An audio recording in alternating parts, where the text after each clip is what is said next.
In today's video, we are going to talk a little about a Russian missile attack. Russos, né, realizados na cidade de Novoplavovka e que teria arrasado posto de comando da OTAN. From a NATO command post. But before starting, I wanted to ask you to like, subscribe to the channel, like, and share the video. That said, I need to say the following. What happens? I'll first show you the city of Novoplavovka. Then we need to make some very important comments about what's happening in Ukraine and the geopolitical scenario unfolding for this conflict. Follow along with us. Well, folks, here you have Novoplavovka, which is roughly close to the Pokrovsk region, where the fighting is taking place. It's about 150 kilometers, a little over 100 kilometers. 150 quilômetros, cento e poucos quilômetros aí, e haveria centro de comando aí, centro de observação. There would be a command center, an observation or coordination center for NATO military personnel to observe and support operations in the Pokrovsk region. This center was reportedly hit by 2 Iskander missiles, and subsequently, the Russians also launched a swarm of drones. Well, here's what happens. We have several developments. First of all, it's very difficult to verify this, right? NATO doesn't publish a casualty yearbook. This is true. What we usually see after these attacks are some mysterious accidents, which I've already mentioned to you. Helicopters crash, people die, climbing mountains, a series of things like that. But it's hard to confirm. It will be very complicated. But the pattern is what we keep talking about regarding Russia. É aquilo que a gente vive falando da Rússia, né? Eles sempre atiram mísseis em sequência, né, para garantir. They always fire missiles in sequence to really ensure destruction. And now they are doubling the load. Then the missiles still come with drones. I mean, a rain of fire. Russia is not sparing ballistic missiles when it comes to NATO command posts. They believe they already see these NATO facilities as high-value targets, where it's worth using a more expensive missile. But the bigger problem, which I keep telling you, is that Russia has already infiltrated a lot of the Ukrainian army's command structure, so they are able to observe and know a lot. We also need to remember the following. The Ukrainians are suffering heavy casualties. O seguinte, né, que os ucranianos estão sofrendo grandes baixas. Se fala em 50.000 baixas por mês. Eu não sei se They talk about 50,000 casualties per month. I don't know if it really reaches that number.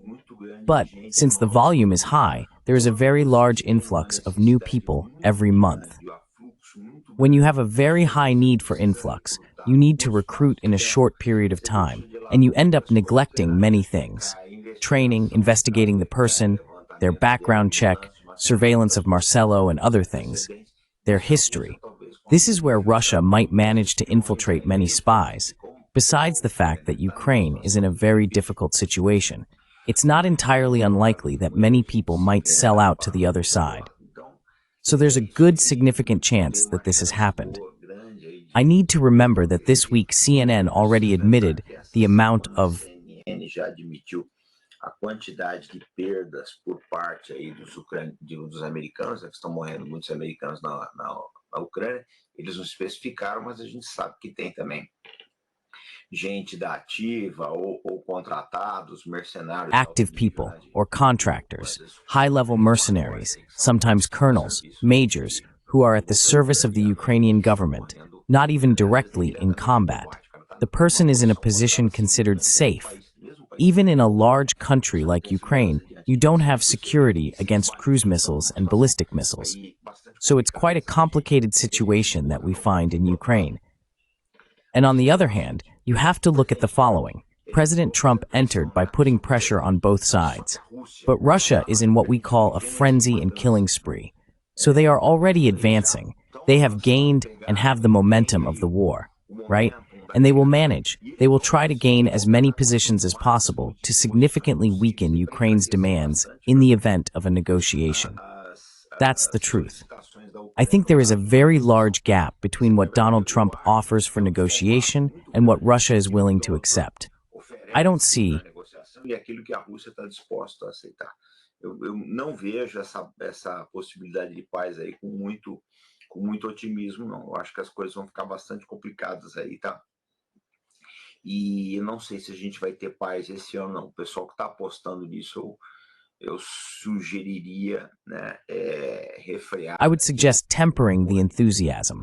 Não vejo com I bons don't see it olhos with que good acontece, possibilities. né? Ele faz It might be that completamente tomorrow oposto, something happens mas no and a good momento offer is as made to coisas estão Russia. bastante But at the complicadas moment, aí, a I think Ucrânia things está are cada quite vez mais complicated. enfraquecida. Ukraine is becoming O que é increasingly tentativa weakened. que o Trump vai fazer de Any pressão, attempt pressão Trump que ele makes fizer to na pressure Rússia, Russia, there's practically nothing left to pressure. But any minimal pressure he applies on Ukraine in terms of curtailing aid will greatly favor Russia. It will have a very significant impact. So the best thing for Zelensky would be to take the first thing offered to him. Seria pegar a primeira coisa que fosse oferecida para ele. A primeira oferta é a menos ruim. The first offer is the least bad in this case. It's what we call BAFO military negotiations, best and final offer. I don't know if the BAFO, which is the last one, is best and final offer, meaning the best final offer. I don't know if it will come to that. I think the best offer for the elected would be the first one. From then on, everything will get worse. The battlefield situation is deteriorating significantly. So that's the situation we have today in Ukraine. Only bad news comes from there, unless there's a very big miracle. But no one has much hope that they will be saved. So that was our video for today. Então, esse foi o nosso vídeo de hoje, tá? Escreva aí o que você acha dessa guerra, se você acha que ela... Write down what you think about this war. If you think Ukraine has a chance to win. If you think Donald Trump will be able to make peace. If anyone wants to support our channel, there's a Pix here. You can also become a member of the channel club or enroll in our course school. I'll leave you now with the trailer for the Strong Man of the East course, coming this February, with Professor Paulo Diniz from the GeoSmart News channel. We will cover the main leaders of the Middle East. We'll be back shortly then, always with responsibility and commitment. Faith in Brazil, folks. See you later. Compromisso. Fé no Brasil, pessoal. Até mais.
Subtitle by Sonia Ruberti.